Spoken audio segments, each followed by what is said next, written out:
Uprooted Theatrical Studios presents. It's 10 Tips Tuesday. Hi everybody, my name is Amanda Bell and I am a graduate of Belmont University class of 2017 and I'm an artist who lives in New York.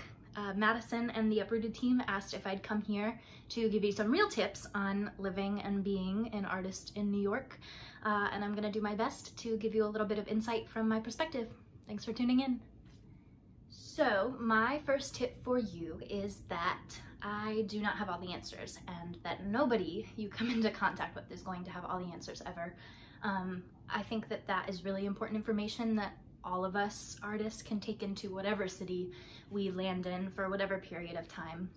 No matter what somebody's done in their career, no matter what kind of season they're in, we all have different journeys and our circumstances are going to look different no matter what. And so just walk into confidence in whatever city you're walking into. Walk into confidence with New York that you were supposed to be here for this time and that there's so much ahead of you, no matter what that looks like. My second tip for you is to find community ASAP. New York, specifically as a city, can feel huge and overwhelming.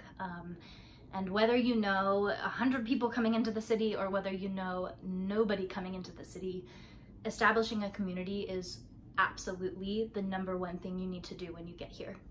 It helps to make the city feel more tangible, to feel smaller, to feel like it's your home, and that's where it starts. And whether that means finding a job, whether that be in retail or in the service industry, not only do you need to make money to, yes, pay your rent and pay your electric and pay for that window AC unit, but it also really helps you to kind of start meeting people who are here and who are in this life and living it with you. Chances are you're gonna meet a lot of other artists that are working at your local Lululemon or are serving at the bar down the street, and it's a great place to meet people.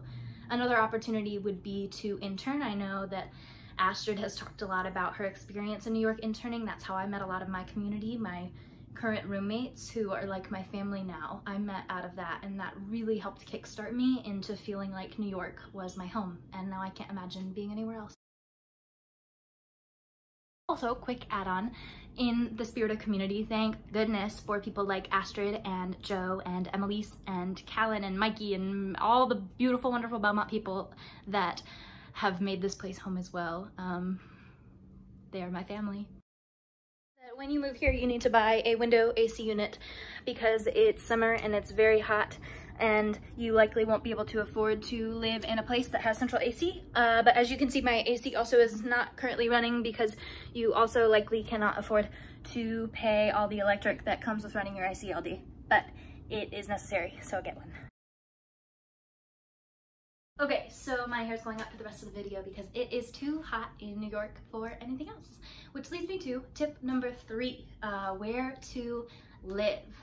You have lots of options for this, and all of it depends on your financial circumstance, kind of savings you're coming into, what kind of job you have here, and you can start to figure out, like, are you a Brooklyn person? Are you an uptown Manhattan person? Are you an Astoria person, a Queens person, a Jersey person?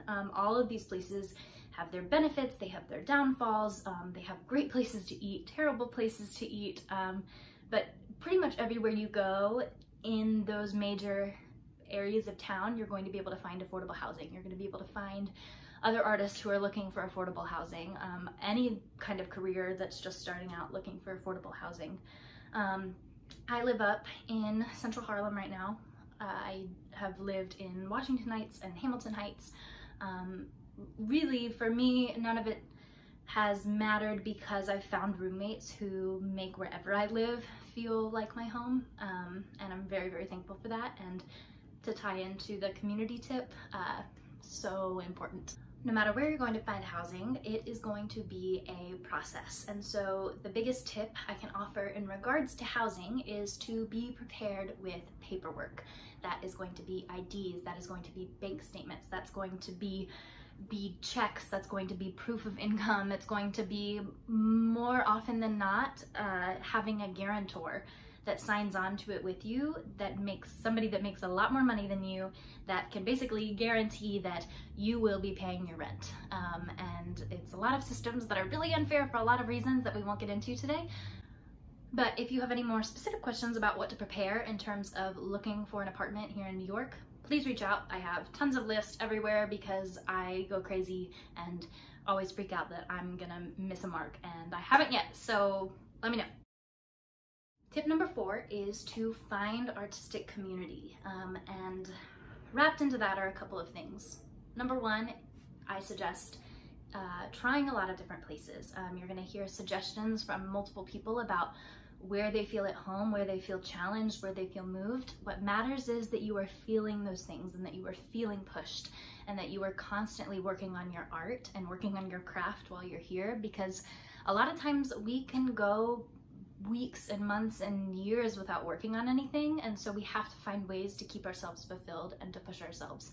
And like I said, that where that is, where your artistic home is, where you take classes is going to be different for everybody. A lot of us here have taken classes different places and various places, and so feel free to reach out specifically to me, to any one of us, about where to start your search. We're happy to help you. I encourage finding places that align with your values. At the end of the day, what matters is that you are moving and working, and the minute we stop growing, the minute we stop accepting that we're always going to be an evolution of change, is the minute that we die as artists, and we have to keep each other afloat, and we can do this. Also, finding mentors or people that are maybe at a different point in their career as you, that you can look up to, that you can ask questions, that you can be vulnerable with and bring your fears to, and it makes a big difference. My 5th and final tip for today is to always stay open to pivoting. I know from personal experience, I initially came into New York with a lot of expectations on what it was going to look like, what my career was going to look like, what the people I was going to be surrounded by and with were going to look like. And the truth is, kind of tying in points 1 through 5, is that nobody really knows what is going to happen today, tomorrow, the next day. The most we can do is put ourselves out there, take risk, be surrounded by our community, challenge ourselves, and stay open to the possibility that the dreams that you have in theater might translate to television, they might translate to writing, they might translate to a completely different career in general. Just say yes to possibility, say yes to curiosity, say yes to trying and experimenting with new things every single day, and move with love, move with grace, move with understanding. Thanks everybody for tuning in. I was so glad to talk about New York, which is a city that I love so much. And I know that a lot of what I talked about was very general. It's what I felt moved to share today and in this moment. If you have questions on more specifics, I'd be happy to answer. In the future, I'm happy to share more specific tips too if they come in. But I'm always an open book, and I know that all my people here are open books, so if I can provide any help or connect you with any kind of person, I'm happy to. Have a lovely week, and I will talk to you soon. Bye. Also, y'all, I wasn't kidding. You have to get the window AC. I